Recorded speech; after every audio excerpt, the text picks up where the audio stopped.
Don't you just hate waiting for things? Of course you do. Waiting sucks, especially if it's a Metroidvania you really want to play. I can think of a pretty peculiar one that really likes to not be released. But I won't be talking about that game in this vid. Today, I'm focusing on games that aren't prequels or sequels. Sorry Silksong and Momodora Moonlit Farewell. Even though you won't be on this list, just know I'm still dying to play you. But what else am I dying to play this coming year? I'm the Metroidvania Guru, and these are my top 10 most anticipated Metroidvanias that aren't sequels or prequels. 2023 and 2024 edition. Number 10.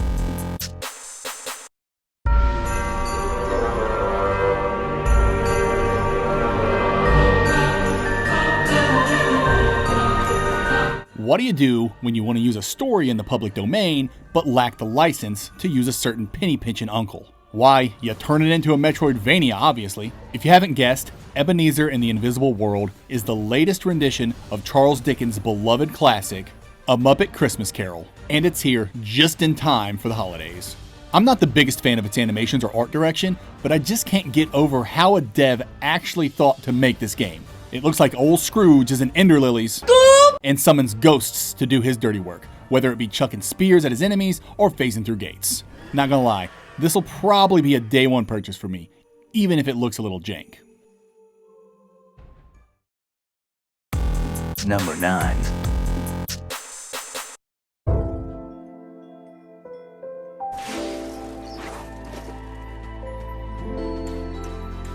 Billed as a Metroidvania slasher platformer, Aatori has you playing as the power pole swinging Mako, a young woman tasked to save the world or something probably. I honestly don't know, but it looks cool. I'm loving the game's presentation, and it looks very combat focused. Lots of air combos, stick throwing, and straight up brawling. In one trailer, I watched Mako chuck her stick aside so she could punch a bull directly in the face. If that doesn't sell the game, I don't know what will. There appears to be a dimension shifting mechanic, essentially turning this into the Japanese version of Guacamelee. And that is not a bad thing.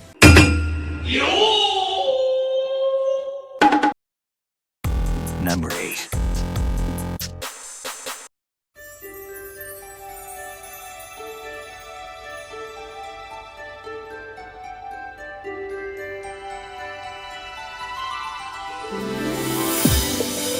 Tevy Stars the titular Tevy, a bunny-eared clad woman in a bullet hell Metroidvania hybrid?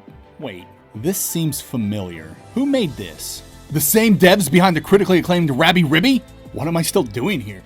I gotta go. I gotta figure this out. I don't care what I tell you. I gotta go get this.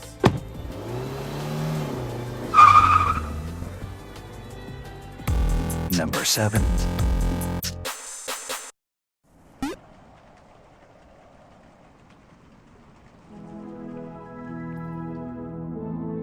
In Animal Well, you're trapped in a well full of animals. There's really only one thing I can say about this game's naming convention. Brilliant! Brilliant! This game looks great.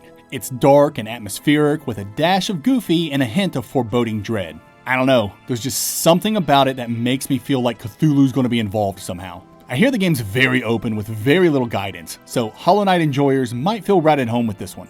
Except it doesn't have any combat. So Disney Illusion Island enjoyers might like it instead? I doubt it. I have an inkling that this game's going to be more difficult than it appears. And it's gonna be hiding all kinds of secrets, maybe even on the level of Tunic or Fez. I have no basis to substantiate this claim. Let's just say my Metroidvania senses are tingling. Also, your little slime boy gets a glowing yo-yo.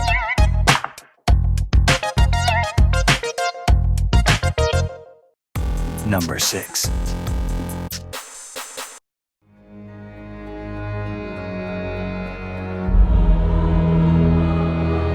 Fluid pixel animation, overly serious music, enemies seemingly made from darkness, and a skill tree. This game's got it all. Platforming looks fun and precise, combat's lightning fast, and the cameras are zoomed far back so you can see all the action and plan your next move. That's a dead giveaway the platforming's gonna be brutal. Mark my words. I know this game doesn't look very flashy, but sometimes a more simplistic presentation makes way for other areas to excel, like narrative and exploration. And it's not like it looks bad, so shut up.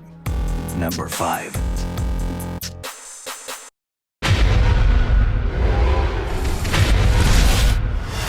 Oh, a baby. Moadra looks dark and creepy, and if there are two adjectives I like to use when describing Metroidvanias, it's dark and creepy. It definitely helps that the protagonist looks like the love child of Samus Aran and a Predator. Full of incomprehensible alien voice acting and alien technology, I'm loving this game's atmosphere, especially when Predator Aran dives into that liquid to open up its character customization menu. And the little flying robot following you around looks like it's going to be a huge part of the game. It appears to be scanning stuff in some gameplay footage. Not my favorite thing to do in video games, but as long as shooting with that 360-degree aiming feels great, I'll scan whatever you tell me to, baby. Number 4.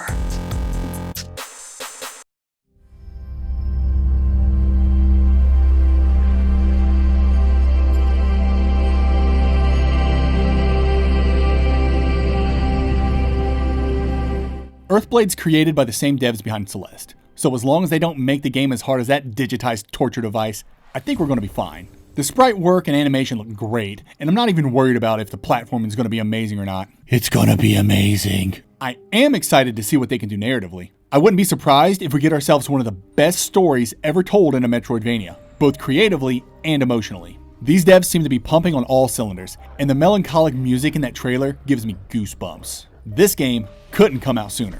Or it could, I guess, if they released it right now. Or now. Now. Number 3.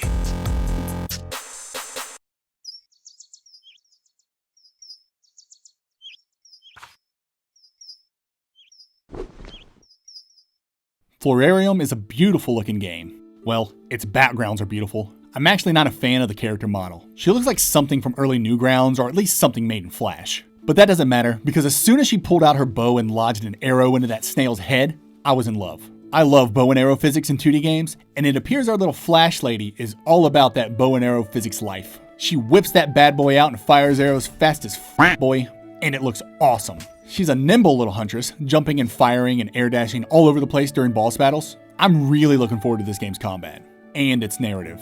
I'm a sucker for cutesy games that get dark, and judging by its trailer's ending, this game's looking to get dark. And flowery. Number 2. 战争愈演愈烈，魔法骑士团已经兵临城下。遗憾的是，希望最终成为绝望。 So what if they change the protagonist's look between trailers? The important thing is that Awaken Astroblade exists because it looks amazing. The particle effect heavy combat, the platforming, the environments, the art direction, it all comes together to make a game that I'm very excited for. And I'm just as excited for its narrative. A girl with an alien parasite in her body, trapped in an ancient ruins trying to discover her fate? What's not to like? I mean, unless you're the girl in this scenario.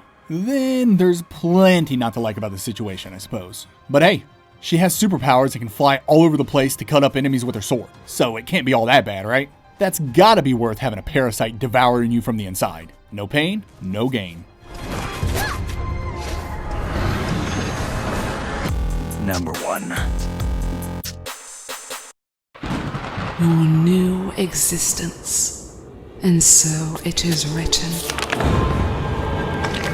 The path you have taken has led to this moment, this honor. Welcome home, Eric.